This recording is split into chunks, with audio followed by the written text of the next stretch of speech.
chance discussion between an accountant and a lawyer in Adelaide more than 75 years ago was the genesis of an idea that grew into Argo Investments, one of the first Australian listed investment companies. From a boutique investment firm with £10,000 and a small group of South Australian clients in 1946, Argo has grown into one of the ASX's top 100 companies.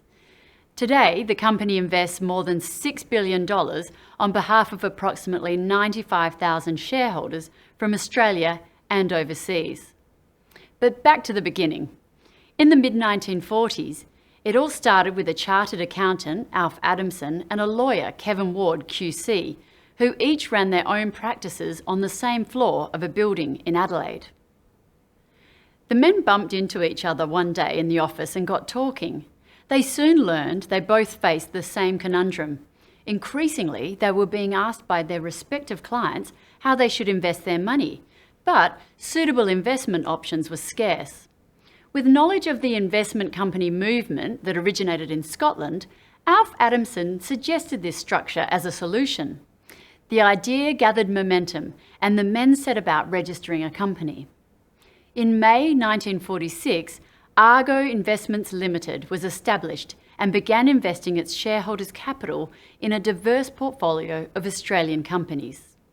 The name Argo is from the ancient Greek fable of Jason and the Argonauts, who sailed their ship, the Argo, in the lifelong search for the mythical Golden Fleece. Alf Adamson and Kevin Ward's clients were the initial shareholders in Argo. As it was the post-war era, these clients included war widows, as well as pastoralists and local South Australian families. Kevin Ward became Argo's first chairman, and Alf Adamson managed the company while also serving on the board. At the time, Adamson and Ward's offices were in Pirie Street, just a stone's throw away from the Adelaide Stock Exchange, and this became the company's registered office.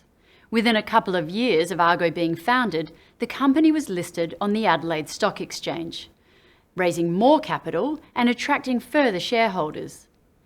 Over the ensuing decades, Argo grew steadily through a combination of acquisitions of listed and unlisted investment companies, new share issues, and capital appreciation. In more recent years, Argo established another listed investment company, Argo Global Listed Infrastructure, to offer our shareholders the opportunity for international diversification. Alf Adamson was the driving force behind Argo's investment approach. He searched tirelessly to identify undervalued companies.